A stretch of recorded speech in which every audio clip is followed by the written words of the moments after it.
holds the notion that CSR projects are community service.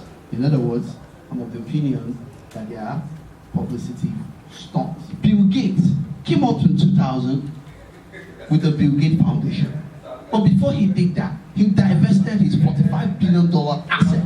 99% of that was divested. The man came out in public, gave everybody the impression that he wants to support charity. He cascaded this in a shell. And that shell is called what?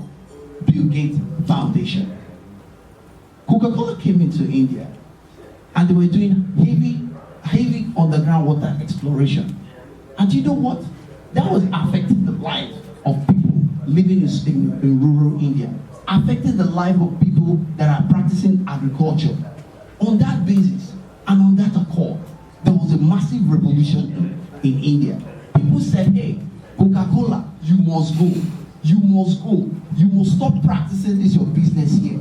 As though that was not enough, the case went through several hearings in the Supreme Court in India. The CSR project called Water Stewardship was initiated as a countermeasure to that move. It didn't stop the Indian government from throwing them off the door. It didn't stop them from throwing them away. That, hey, Coca-Cola, we don't want you. We don't want your factories. Factories scattered all over the country, what about $50 billion? Were shut down. All because of this.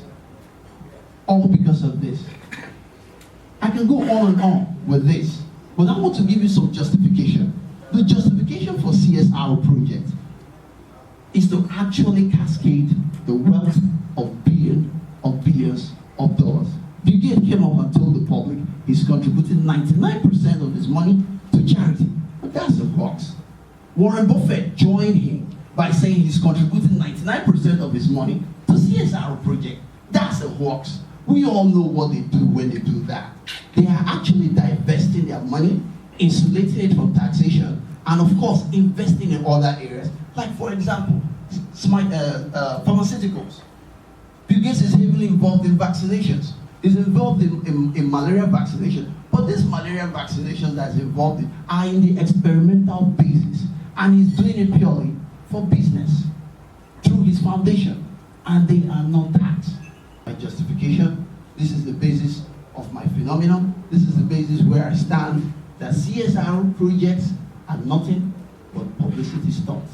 And as we go on, I'll be able to divulge more information, more statistics, more data that will buttress this fact.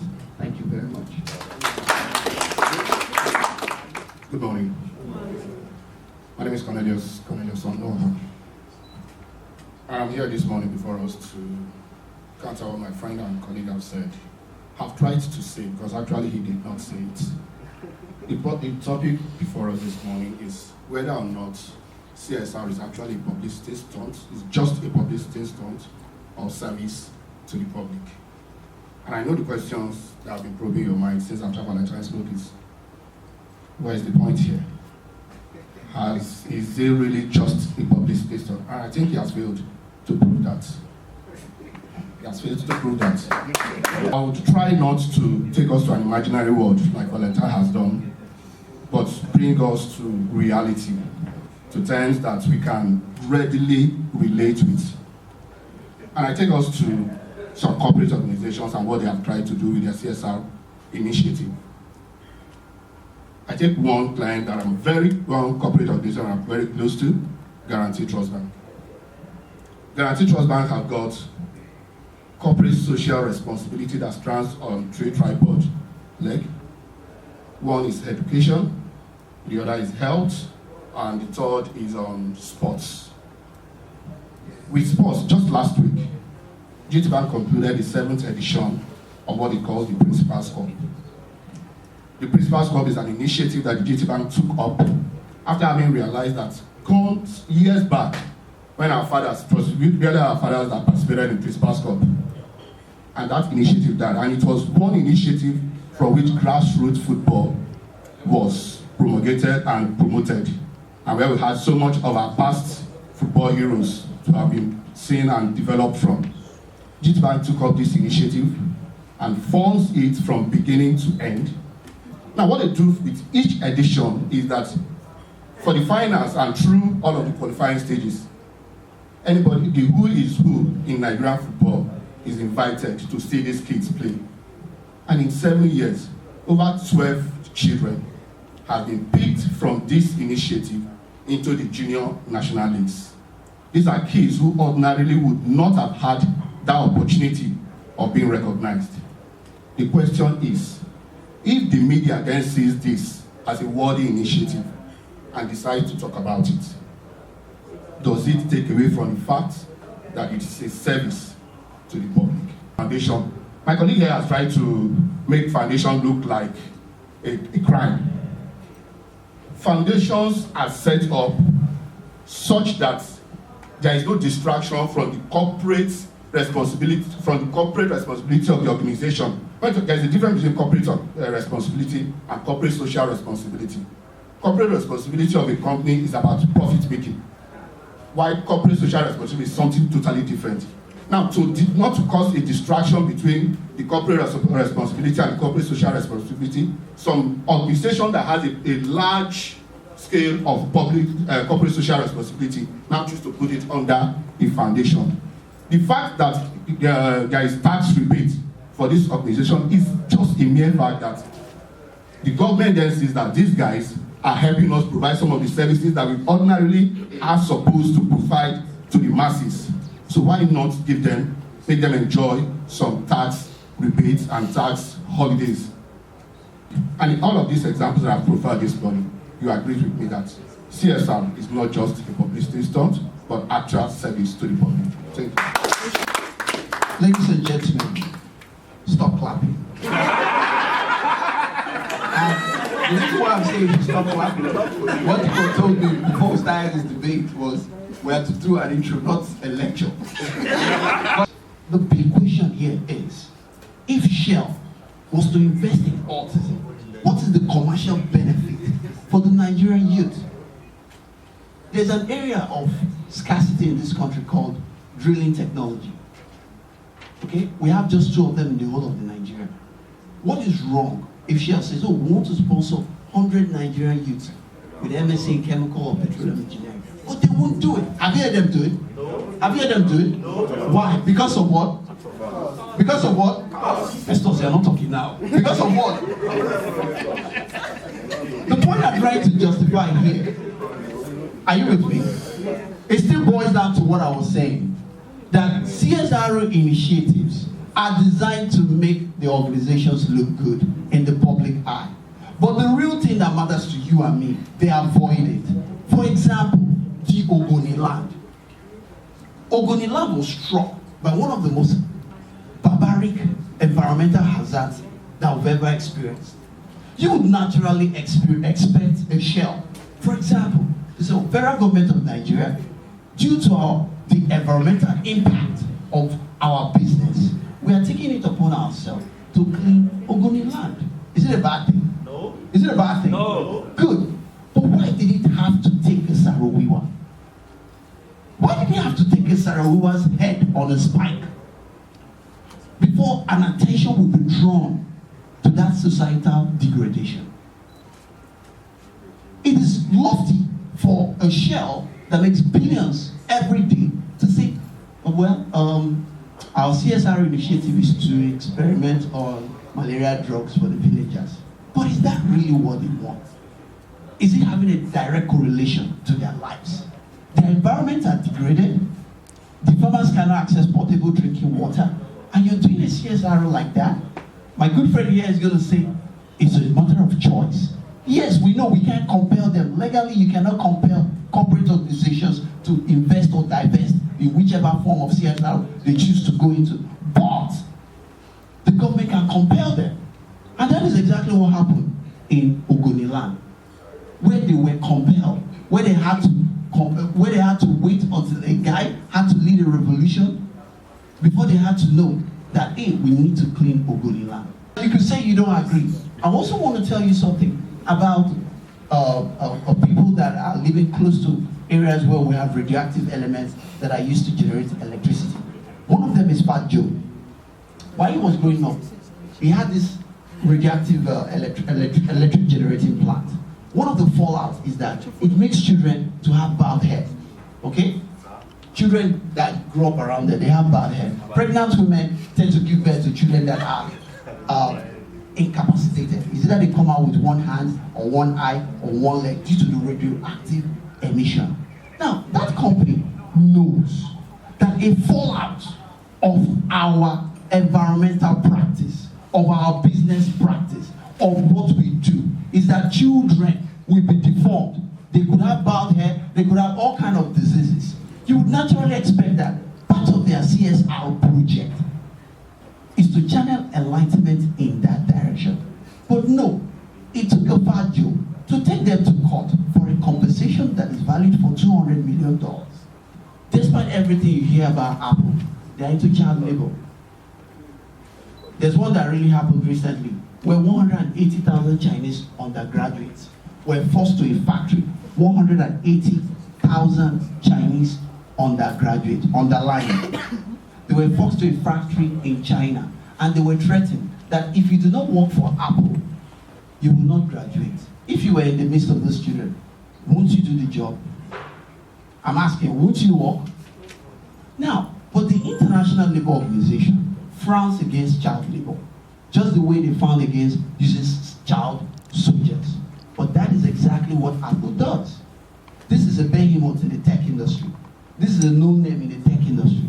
Why not employ adults? Why employ children? The point here is that these foundations, these organizations, are actually pulling a wool in our eyes. They're giving us the impression that, hey, we are the good guys. We are the ones that are trying to make your environment okay. But I always ask, why can't Shell clean up Ugolina without the fight? I always ask, why did it take 5 years? 5 years for BP after polluting Gulf of Mexico. Why did it take them 5 years to agree for a settlement of $50 billion? I make my case, please. Thank you very much. Well, but then, the question still goes back to, is it a mere publicity stunt, or is it an actual service to the public? What happens in most cases of CSR, because it's done in service to the public, in most cases you need an approval, you need the cooperation of government before a corporate body can venture into a line of corporate service, because they cannot just go into it. It's something that ordinarily should be the role and responsibility of government. Shell did not act unaware of what was happening, of the health hazard that their business was impacting on the community. But then, did you ask the question why the Ogoni issue eventually became an issue of Ken Saro-Wiwa, the Ogoni people, and the government, and not ordinarily Shell? It was because Shell made provision for what it takes to cater for this situation, but our government decided to act differently until sometime this month, when the government decided to go back. It's a government thing, and not necessarily an issue of Shell choosing to ignore. And in all of the instances profiled this morning, you sure would agree that truly these services might have garnered some media attention and media talks, but truly they were impactful to the public, and were services to the public. Thank you. Thank you very much for making time available to be here today. So the topic before us today is the CSR drama. Is it a publicity stunt, or is it a public service? Okay, so I'd like us to review the position that have been presented today. I mean, yes, it seems like CSR is an interesting and an important part of every organization and its operation. But is that always the case? I mean, there are cases where you know things are being done, but you're not quite sure about the motive, or you're not quite sure about the results. So, I mean, tell us just quickly about your positions on what has been shared today. Well, they were both very interesting arguments. I think I came in when the first speaker was speaking, and I actually like quite a few of his points. But yeah, when Val was speaking, I liked his points as well. He was, I would say he presented a good argument, right? But in terms of what I see, right?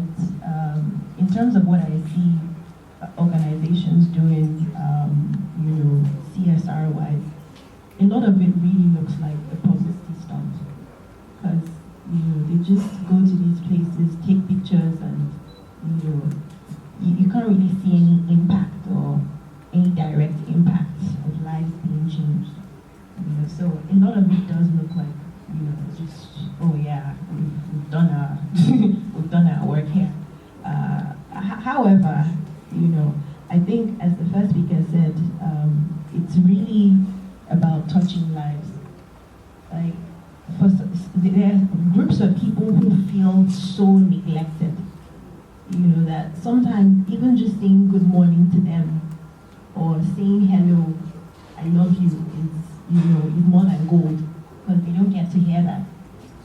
So if someone comes out of nowhere, someone that does not know you, a lot of times we're very quick to help people that we know.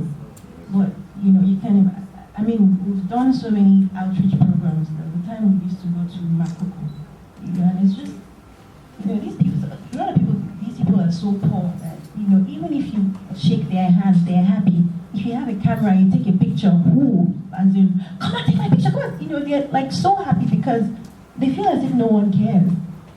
So sometimes, it's not even really the monetary impact. It's just touching someone's life, that really matters. Tolu? Okay, I thought Val was going to. Val did a good one on how a lot of mega corporations are responsible for some of the CSR, quote unquote. I thought you had gone in. Apple actually, in Apple factories in China, they created something they call suicide nets. The working conditions are so bad, people jump off, because it's like a 21-story building. So the cycles for workers are so bad. People are doing two 10-hour shifts, and the workers they literally have nothing else to do, and some of them could get fired, and some of the people who are fed up with that, unending brutal cycle of standing and sorting out chips and complaining, some of them throw themselves off the building, and they created suicide nets, so they have less nets, so the nets will catch people. I really thought Valentine had seen that, because that would have been punishing to the Cornelius argument. Yeah, and there's room for cynicism, actually. There's a lot of room for cynicism. But the question becomes, are they touching lives? Especially on the autism thing. I know specifically that you do need, when certain organizations do these things, they are touching lives. Because autism, many people didn't even understand what it was until YouTube started shedding light on it. Nobody knew what it was. It meant that your child was retarded. And there was something specifically wrong with children that were autism that this organization was bringing out. So it was something, and what they were doing, in fact, bringing awareness to it was a very, very big issue. And they did impact lives, it did. Like GT Bank picked it over cerebral palsy, or I think they even do Down syndrome as well. So was it in line with their values? I think that's one of the things, we can't be cynical generally. And I've seen organizations, in fact, one of the things I was telling Rotary about when they did when we had the talk, I said to them, all you guys just do is you commission the ball, all of you take pictures, you all wear your sashes. Like, did you guys stay behind? What is the story like you leave behind when you guys do this? So there's room for cynicism, but the question does become, are they making visible impact? Are they leaving a footprint that, and have they achieved what they set out to do? I think quite a few organizations do what they intend to do, and they live for the long run. Well, the question is, who decides what is important? Is it top down? So is it the organization that says, okay, these are the things we feel are important, or is it the people who, yeah, exactly, I mean, who decides that scheme? What's the value of the organization? The organization has certain values. Like the principal corps is in line with GT Bank's values. And if they say this is how we want to impact society based on our own value system, you know, if an oil company should be very, very invested in taking care of the community it's in, because it's stripping that community of something. You know, diamond companies should be very invested in because they're taking something from the earth. So let's take Slim. Let's take questions now.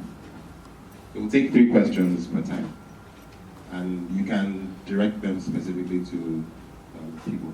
If you look at the gain, it's more, like Adeola said. If it's more, can we start charging tax on this instead of just making it free to that? I know that whatever GT is going to do, at the end of the day, a lot of students will open accounts with GT Bank. Yes, because I work on principal corp early stage with GT Bank too. I want to ask a question. I did a little research, and from the research, I got to understand that under the corporate governance, before you can say that a particular organization is socially responsible, it means that that organization must be responsible economically, environmentally, and socially. Now, going by this standard, do you think that there is one company in this country that is socially responsible? Because based on that research, it says that if you are responsible economically and you are not responsible socially, it means you are not responsible. And the assumption is that for you to say that you are socially responsible, it must be complete. So can we then say that in this country we can find a particular organization that is socially responsible? Thank you. I think the first one I mean, for some of what Valentine is saying is true. I mean, when I look at I just draw a line, stuntman or savior. You know, corporations by nature are meant to make a profit. So there's they're meant to be, corporations are meant to, and when they made that money, they take some of that money and they now try and do something. They're also responsible for the society they're in. In fact, the very granular level of what CSR is if a company is doing a transaction, if it offers you a service, and that service satisfies you, they've done CSR. That is at the very, very granular level, that you're getting what you paid for. They've already been, so they've done their job. When they decide to step it down and say, you know what, the kids in this area need shoes, blah, blah, blah, we're going to buy the shoes. Now, should they reap a reward? The question that we're asking now, should they reap a reward for doing good? I think that's what the core issue is. If I do it, should I be a silent benefactor, or should I shout out from the rooftops? That question is a moral one, as far as I'm concerned. I think, in terms of his question, I think they shouldn't tax CSR, and there's a loophole, there's a huge loophole in there, especially for religious organizations. I don't think they should be taxed. I think it should be an incentive for people to want to do good, because people will not get up and do anything except they see an inducement for it. People are not naturally given to that, especially corporations. Corporations look at balance sheets a lot, and that's what induces them to say, let me do this. Now, there's certain visionary organizations that say, when I choose to operate, I want people to feel that I was here. Yeah. Now, and I can say again, monetary cynicism, in certain cases is justified. But there are companies that are doing amazing things, right, without people even really knowing about it. I'll start off with Kola. You talked about, you asked if, they should, be tax-free organizations doing CSR activities. I think there's a big case for them being tax-free. It's some sort of incentive, because if we look at most societies are really capitalist, yeah, and it's just like a dog-eat-dog out world out there, and you find that a lot of societies, even at the government level, they don't really care about you if you're poor or underprivileged.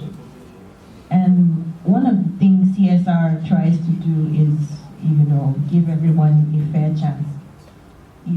So if, the Shell, if you look at a company like Shell, fine, I know Shell, everybody knows what Shell does, but Shell actually spends a lot of money, on CSR programs and, trying to make life better for the people.